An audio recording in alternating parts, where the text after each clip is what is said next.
Good evening. Elvis Presley died today. He was 42. He was found at his home in Memphis, not breathing. His road manager tried to revive him. He failed. A hospital tried to revive him. It failed. His doctor pronounced him dead at 3 o'clock this afternoon. Elvis! Elvis Presley era o rei do rock and roll. Sua ascensão meteórica à fama nos anos 50 fez dele uma das primeiras estrelas internacionais do mundo. Estima-se que ele tenha vendido 1 bilhão de álbuns. Mas às 3 horas da tarde de 16 de agosto de 1977, Elvis Presley é declarado morto após ser encontrado inconsciente no chão do banheiro de Graceland, sua mansão em Memphis. Ele tem apenas 42 anos. A morte repentina e inexplicada de um dos homens mais famosos do planeta logo gera especulações e ainda é envolta em mistério. O Elvis não era um homem saudável. Eu estou surpreso pelo número de possíveis causas de morte.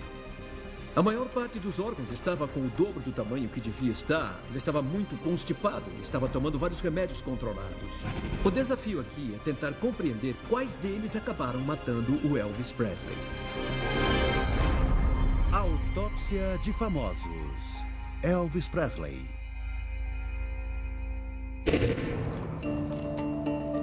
O renomado patologista forense Richard Chapper realiza autópsias de grande repercussão há mais de 25 anos.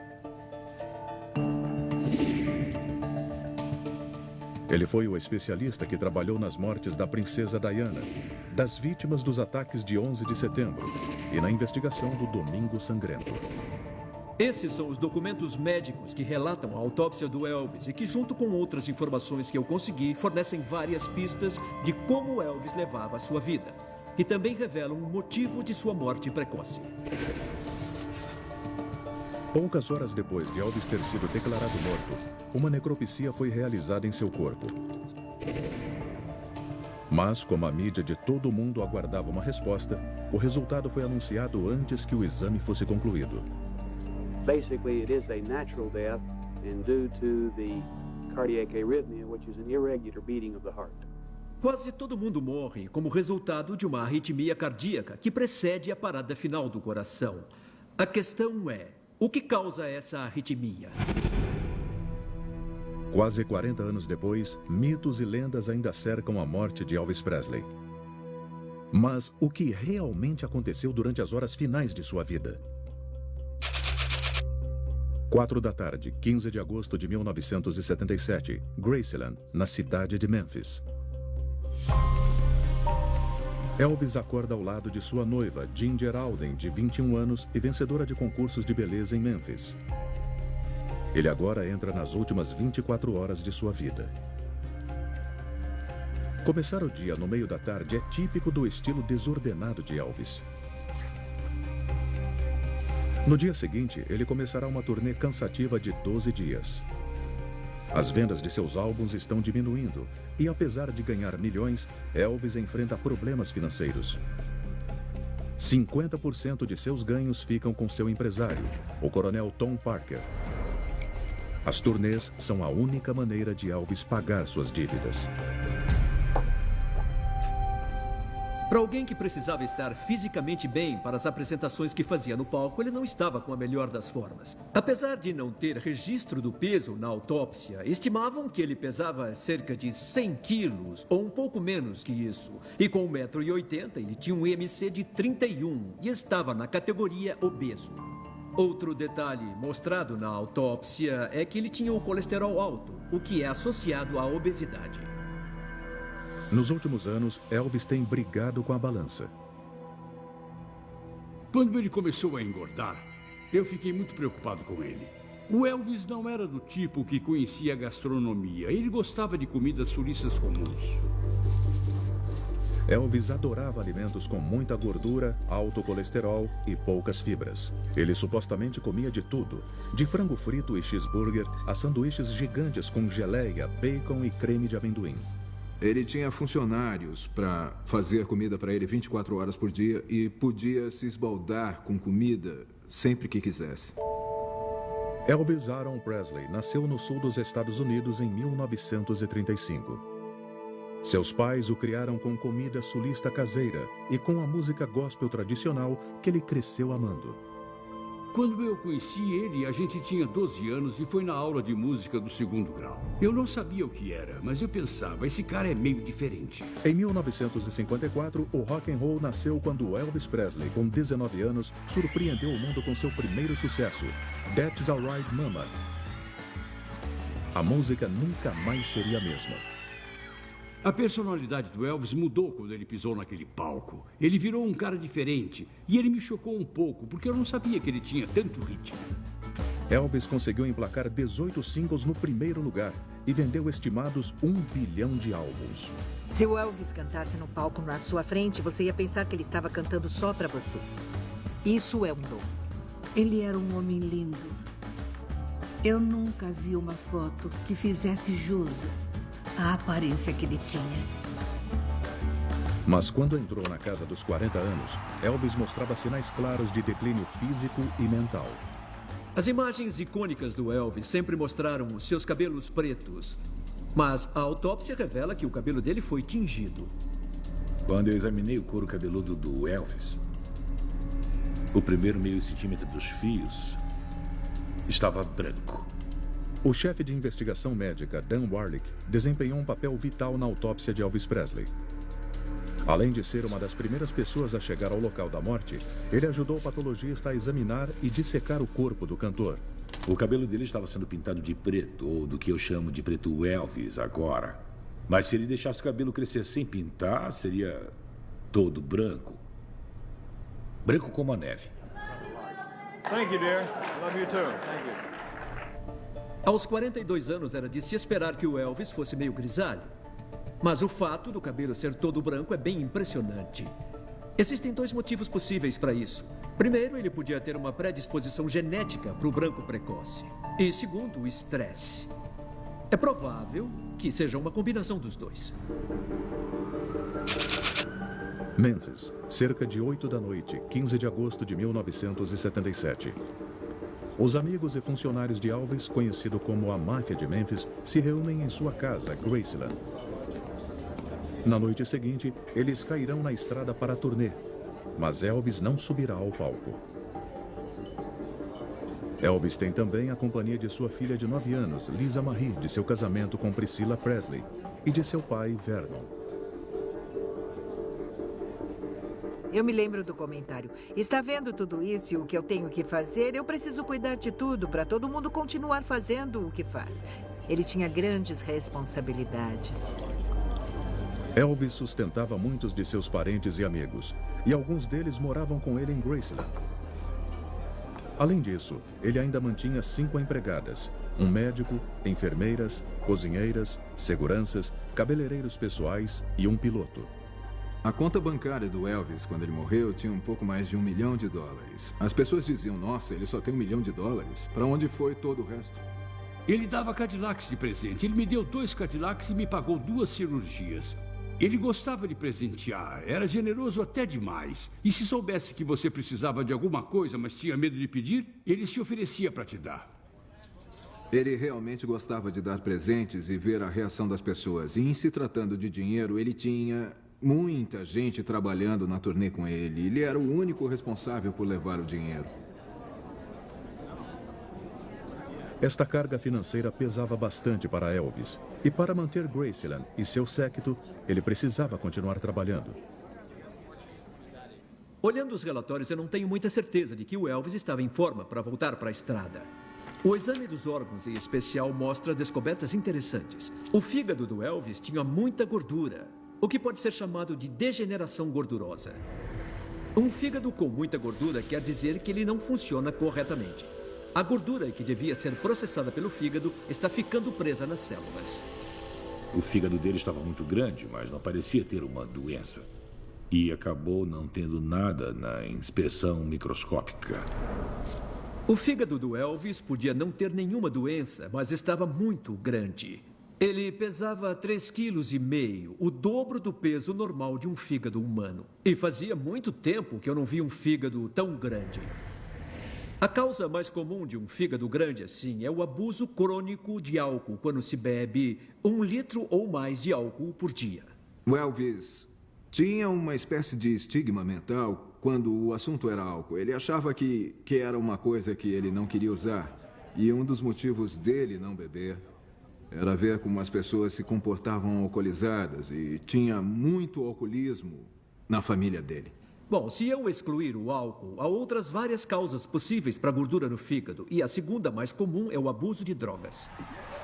Ele não usava cocaína, não usava maconha, ele não usava drogas pesadas, mas ele era viciado em remédios controlados. Bom, eu acho que tinha uma suspeita de que o Elvis estava envolvido com drogas. Eu acho que muita gente pensou que ele podia ter uma overdose e acabar morrendo disso.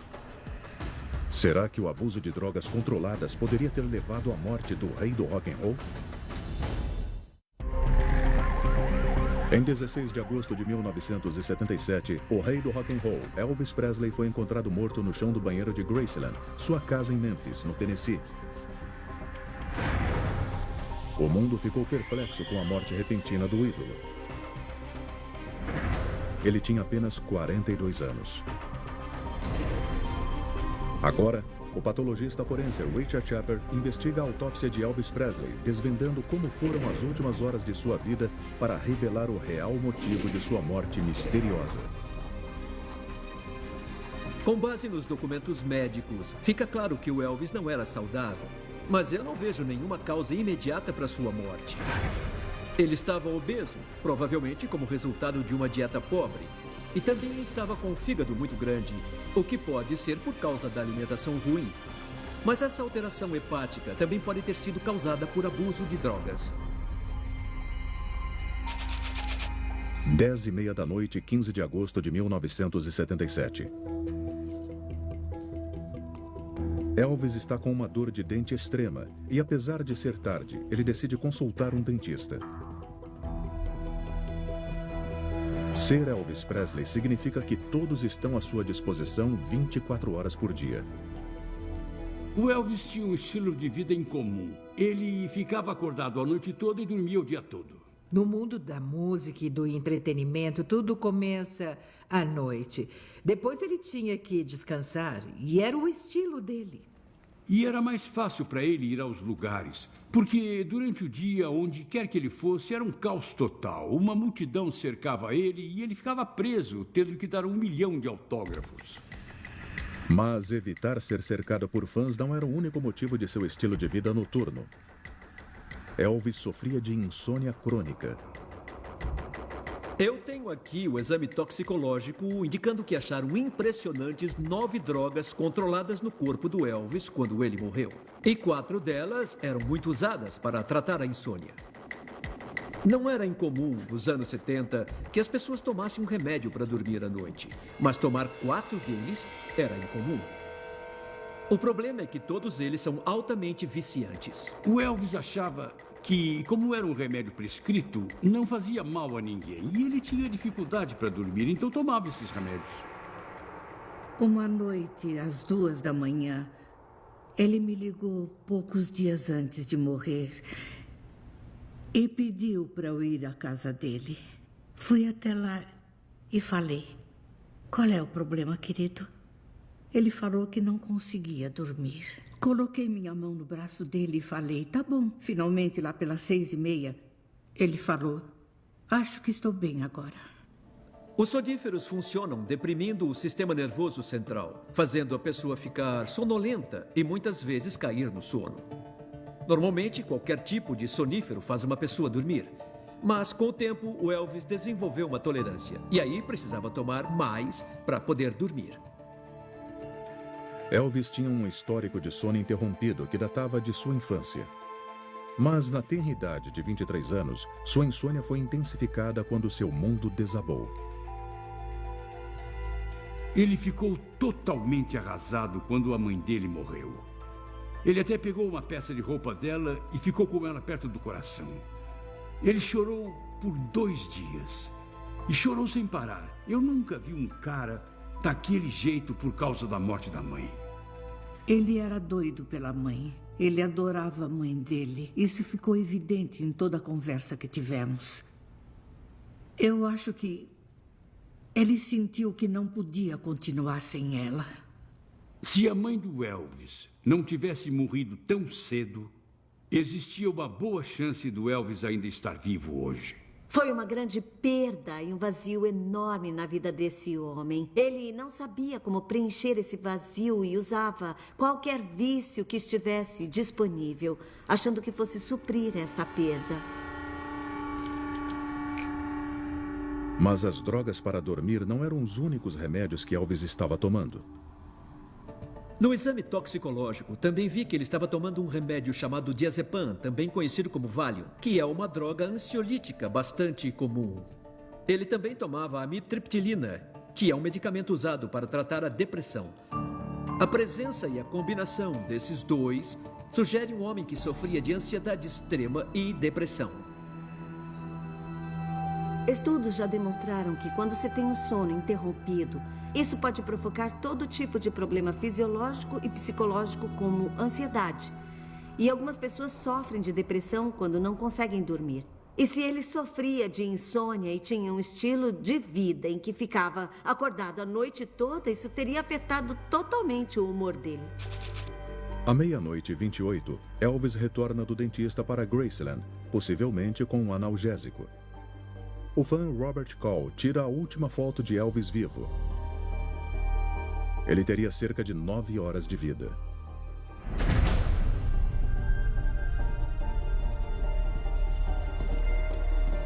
Quando eu vi o exame toxicológico, percebi que o Elvis tinha o analgésico codeína na corrente sanguínea. Normalmente eu não ficaria preocupado, mas ela estava presente em níveis perigosamente altos. E a presença dessa droga numa quantidade tão alta indica que ele devia estar sentindo uma dor considerável. Quando algo tem tudo para dar errado e você decide pagar para ver... Mas a dor de dente não era o único incômodo a afetar Elvis Presley.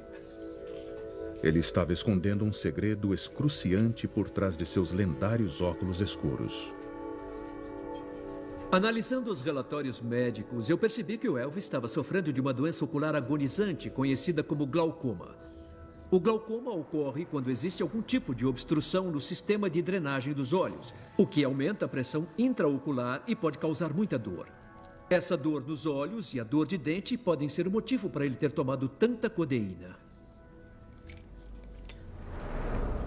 Então ele era um homem que tomava vários medicamentos, de remédios para dormir a analgésicos, todos eles com efeito sedativo e todos eles depressores do sistema nervoso central.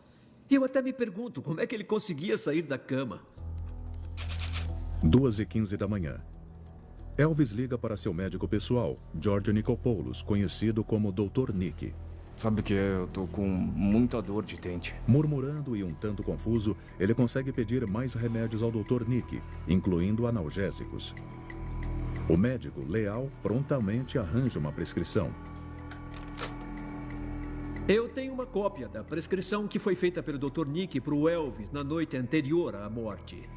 É uma mistura estranha de medicamentos, mas o mais interessante é que 2 deles são anfetaminas. Dextroanfetamina e bifetamina. Basicamente são estimulantes legalizados. Nenhuma dessas drogas estava presente no corpo do Elvis quando ele morreu. Mas a prescrição dessas drogas me leva a acreditar que o Elvis precisava de estimulantes para neutralizar o efeito de todos os remédios sedativos que ele tomava. Ele tomava remédio para dormir e aí começou a tomar vários deles. Então, quando ele acordava no dia seguinte, precisava tomar remédio para ficar acordado. Isso cobrou um preço dele. Analisando a evidência médica, fica claro que o Elvis usava essas drogas para poder funcionar. Calmantes para dormir e estimulante para ficar acordado.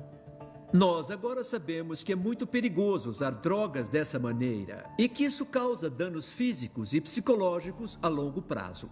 Eu acho que foi preciso disso para controlar minha vida, para isso estar me controlando. Mas ele pode não ter reconhecido quando isso aconteceu com ele.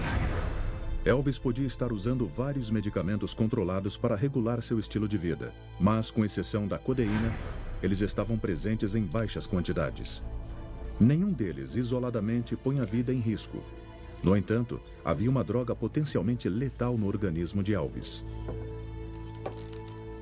O exame mostra que o medicamento mais forte e mais perigoso que o Elvis estava tomando era o Demerol, que tem como ativo a meperidina ou a petidina. Ele é um opiáceo similar à heroína. É uma droga que age diretamente no cérebro para controlar a dor. O Demerol é extremamente potente e só costuma ser prescrito em hospitais para pacientes que sofrem lesões graves. Então, por que Elvis o estava tomando? Depois da morte de sua mãe, 16 anos antes, a segunda grande tragédia de sua vida foi o divórcio de Priscilla Presley em 1973. Como resultado, Elvis ficou deprimido e engordou rapidamente.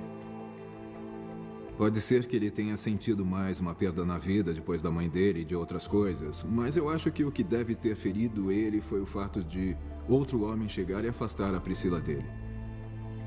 Foi uma coisa de orgulho masculino, de ego ferido, e as pessoas olhavam e falavam, nossa, o Elvis perdeu a esposa. Mas acredita-se que o divórcio tem a ligação com o vício de Elvis no potente sedativo Demerol.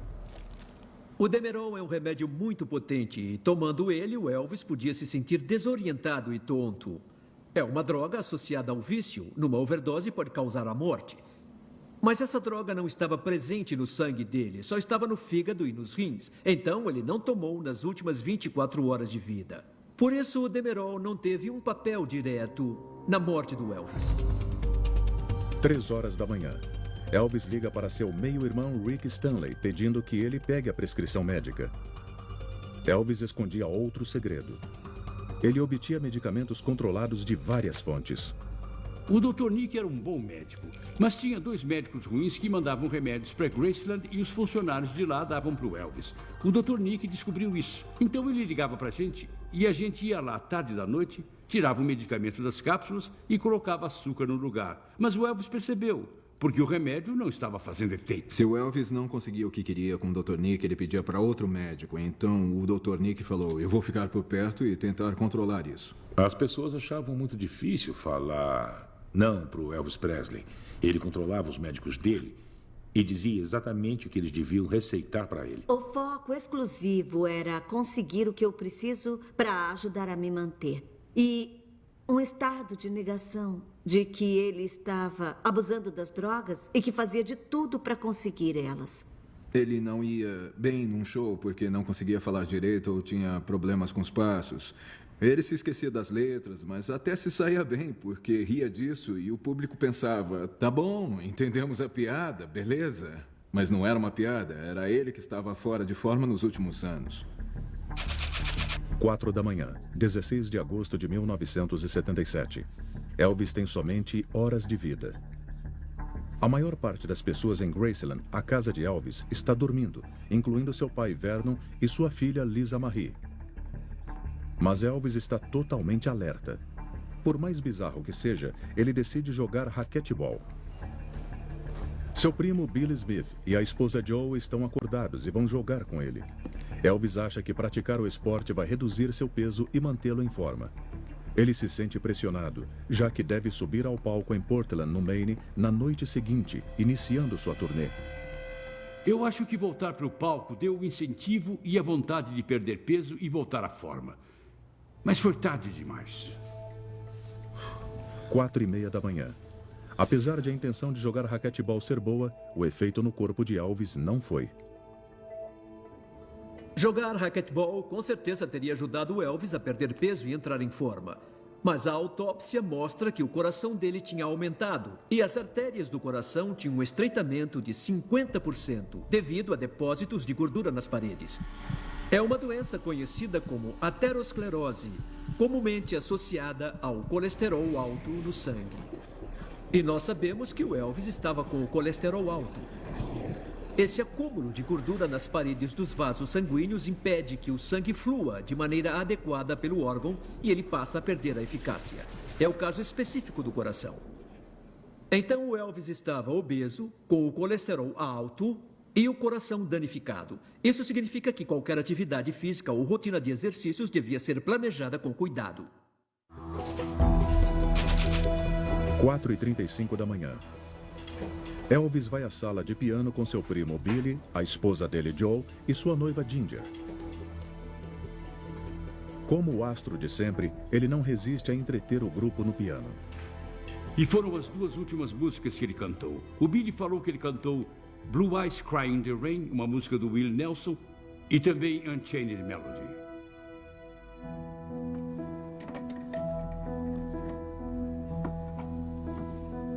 Por volta de 5 da manhã, Elvis vai para a cama. No caminho, ele encontra sua filha Lisa Marie, ainda acordada. Ele a coloca na cama, dando um beijo de boa noite.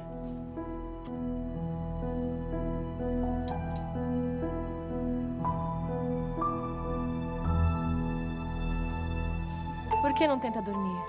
Eu vou tentar.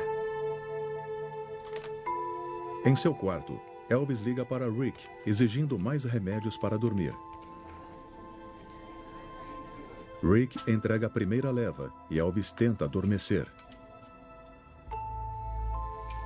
O único arrependimento que eu tive olhando para o tempo que passei com o Elvis foi o fato de não conseguir ajudar ele. Você tenta ajudar uma pessoa, ela recusa ajuda, você vai embora e a porta bate na sua cara. Bom, algumas pessoas falavam para ele: você não está bem, precisa cuidar da sua saúde, tire um tempo de folga. Mas o Elvis levou uma boa parte da vida achando o seguinte: a vida é minha, eu estou no controle, valeu pela dica, mas não obrigado. Ainda acordado às 7 da manhã, Elvis liga para Rick pedindo mais uma leva de soníferos. Depois, ele ainda não consegue dormir. Eu não consigo pegar no sono. Cerca de 1 hora depois, ele pede uma terceira leva.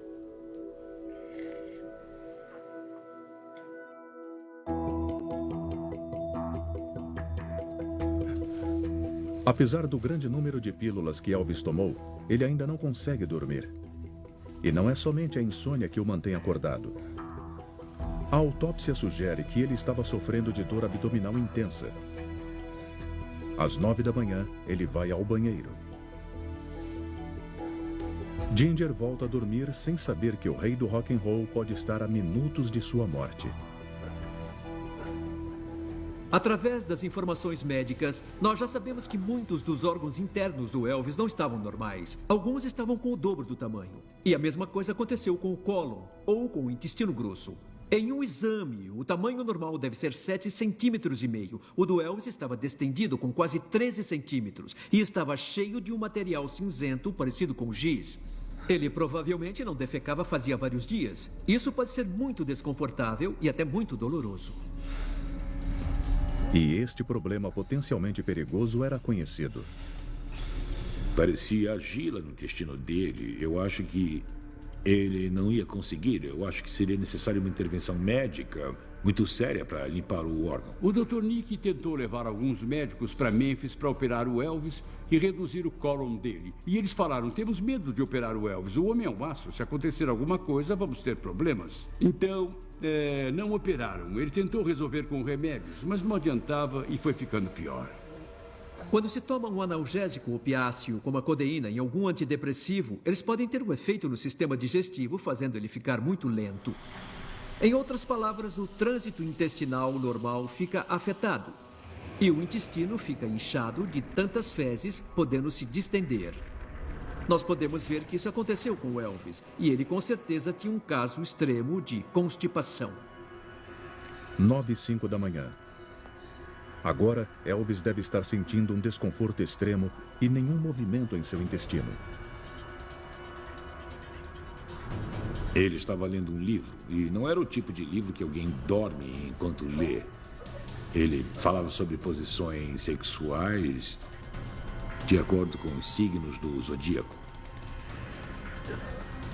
Em algum momento, Elvis cai no chão.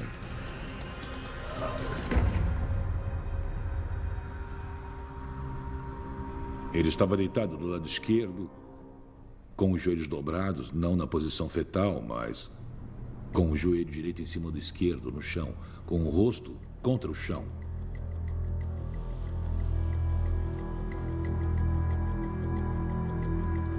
Por volta de 2 horas da tarde, Ginger acorda e percebe que Elvis ainda não saiu do banheiro.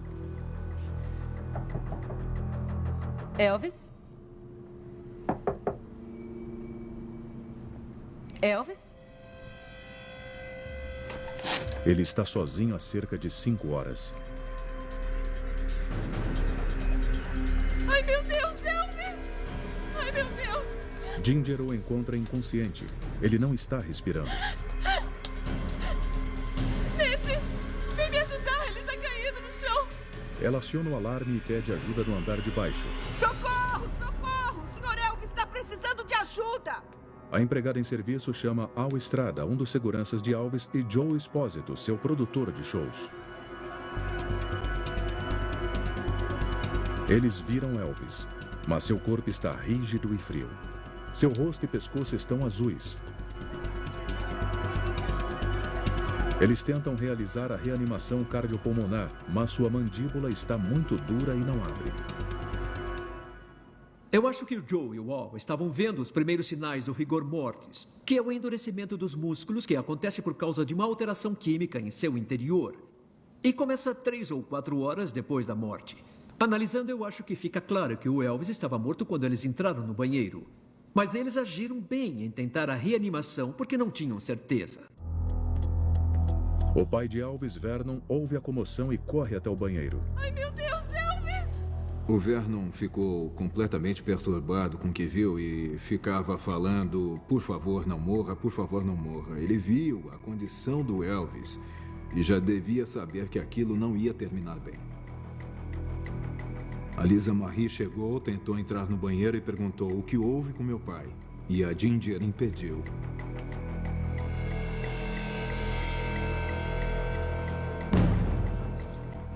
Às 2h33 da tarde, paramédicos chegam em Graceland. Ele não está respirando. Apesar de Elvis não ter pulso nem pressão sanguínea, os paramédicos tentam a reanimação cardiopulmonar. Ao não conseguirem, o levam às pressas para o Hospital Batista Memorial, em Memphis, onde continuam tentando reanimá-lo. Eu entrei no setor de emergência. Era tão evidente para mim que ele tinha morrido há muito tempo, mas estavam tentando reanimar. Eu falei: por favor, parem, não façam isso com ele. Como não perceberam que ele estava morto só olhando para ele? Por volta das 3 da tarde do dia 16 de agosto de 1977, Elvis Presley é declarado morto. O mundo lamenta a morte chocante do rei do rock and roll. Elvis Presley died today. He was 42. He was found at his home in Memphis, not breathing. Naquela hora eu senti como se alguém tivesse cravado uma faca no meu coração. Eu nunca senti nada igual na vida. Eu comecei a tremer e todo mundo começou a chorar. O Vernon Presley me deu um abraço e falou: George, nós o perdemos. Eu perdi meu filho e você, seu melhor amigo. Foi a coisa mais triste que eu já vi em toda a minha vida. Eu fiquei pasma. Fiquei totalmente pasma. Por que nós não vimos isso? Que ele estava tão doente. Quando você vê alguém com frequência, você não percebe. Ele era uma influência muito forte na minha vida. E eu sempre pensei nele como um ser supremo que sempre estaria com a gente. Foi um dia muito triste. A autópsia de Elvis Presley foi realizada no dia 16 de agosto de 1977, às 7 da noite. Mas antes de ser concluída, com a mídia do mundo todo aguardando notícias, uma declaração extraordinária foi divulgada. Tinha umas 1000 pessoas do lado de fora do hospital. Todos os meios de comunicação queriam saber o que tinha acontecido. Anunciaram que uma autópsia tinha sido feita, mas nós ainda estávamos nela. O Dr. Francisco apareceu e anunciou: determinamos que o Elvis Presley morreu devido a uma arritmia cardíaca repentina. Basically, it is a natural death and due to the cardiac arrhythmia, which is an irregular beating of the heart. Eu sei que isso surpreendeu os patologistas do Hospital Batista e que eles ficaram muito chateados com isso. É bem possível que o Elvis tenha sofrido uma arritmia cardíaca antes de morrer. Mas uma arritmia cardíaca não pode sozinha ser a causa de uma morte. E é impossível diagnosticar uma arritmia depois que alguém morreu e o coração parou de bater. Então, a principal pergunta aqui é: o que fez com que o coração do Elvis parasse de bater?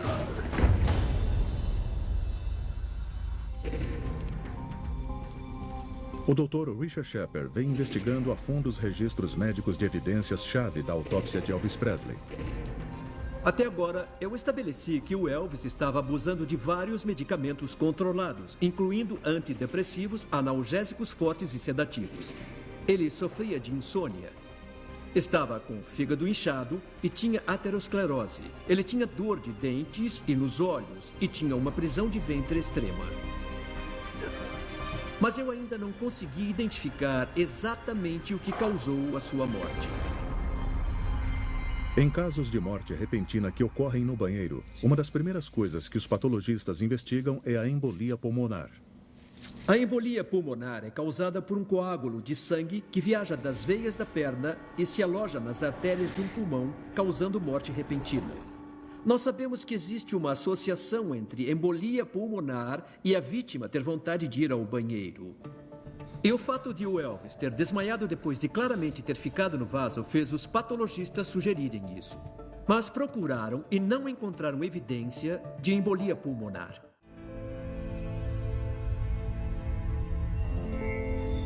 O mais temido predador da Terra.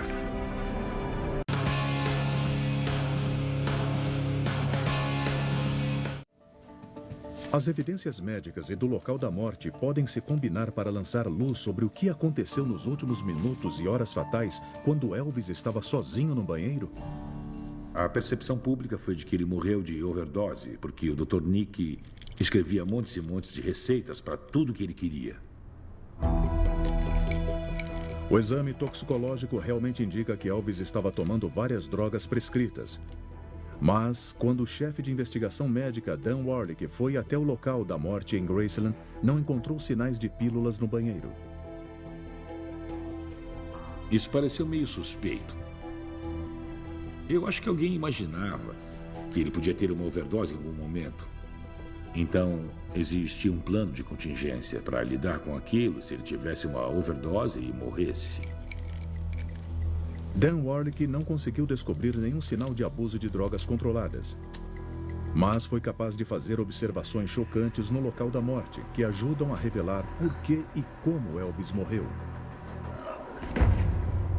Onde ele foi achado, eu consegui me deitar na mesma posição em que o corpo estava, com base na umidade do chão, onde a boca dele ficou e vazou alguns fluidos no piso. Meus pés ficaram a 1 metro de distância da privada onde ele estava antes de morrer. E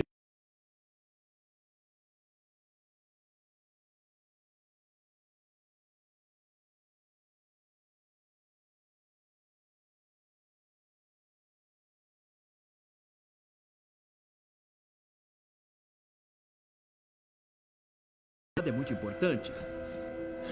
Quando uma pessoa morre de overdose, é comum que tenha uma hipoventilação que resulta em privação de oxigênio no cérebro. Então ela pode ficar inconsciente e, se estiver sentada no vaso, vai simplesmente cair no chão bem à sua frente. Mas o fato de ele ter levantado, ter derrubado alguns frascos da pia e soltado o livro, cambaleando antes de cair, sugere que ele pode ter ido procurar ajuda. Então ele teve consciência de alguma perturbação, dor ou anormalidade. E, na minha opinião, isso sugere que houve um problema cardíaco. O Dr. Shepard encontrou outras evidências para sustentar a teoria de que a morte de Elvis não foi diretamente ligada às drogas. O Elvis estava com o fígado extremamente grande. E isso pode ter sido causado pelas várias drogas controladas que ele estava usando. E pode ter ligação com a dieta pobre e com alto nível de colesterol. Mas existe outro motivo para o fígado inchar tanto. E seria a insuficiência cardíaca que causa um acúmulo de fluidos que acabam obstruindo o fígado. Elvis possuía um estreitamento grave das artérias que forneciam sangue ao coração. Elas estavam obstruídas por depósitos de gordura chamados ateroma. Mas tinha outro problema com o coração do Elvis, que também estava muito grande. Muito provavelmente devido a uma hipertensão de longo prazo que fez com que o músculo ficasse mais grosso para bombear o sangue com uma pressão mais alta pelo corpo. O coração do Elvis estava tão grande que pesava 520 gramas e o coração normal de um homem pesa 350. Isso indica que a situação era grave e que era provável que ele tivesse um problema cardíaco muito sério. O Dr. Shepard descobriu que havia tantas coisas erradas com Elvis que ele estava prestes a entrar em colapso e morrer a qualquer momento. Então, quando Elvis se sentou no vaso sanitário para defecar, naturalmente ele aumentou a pressão no abdômen e no peito. E isso teria resultado em uma alteração fisiológica chamada manobra de Valsalva. A manobra de Valsalva, na verdade, é qualquer coisa que aumente a pressão do abdômen e do peito. Pode-se fazer força para defecar, ou para dar à luz, ou para limpar o nariz quando se mergulha. A questão é que a pressão aumenta e reduz o retorno de sangue para o coração através da veia cava, a principal artéria da parte inferior do corpo. E a chance de um problema cardíaco nessa hora cresce bastante. Fazer força para ir ao banheiro quando estava constipado causou uma mudança no fluxo do sangue e fez o coração falhar naquele momento. Então ele desmaiou e morreu.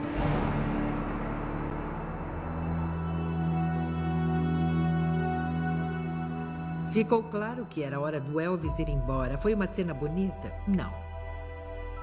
Mas eu aposto que ele está se divertindo no céu hoje. O Elvis Presley sempre vai ser lembrado como o maior artista que já viveu. Ele vendeu 1 bilhão de álbuns. Ninguém na história da indústria da música vendeu 1 bilhão de álbuns. Ele me perguntou uma noite: você acha que as pessoas vão se lembrar de mim? É claro, querido, vão se lembrar de você. E eu acho que ele sempre vai ser lembrado com amor e entrega, porque ele se entregou até não conseguir mais. Versão brasileira, Vox Mundi.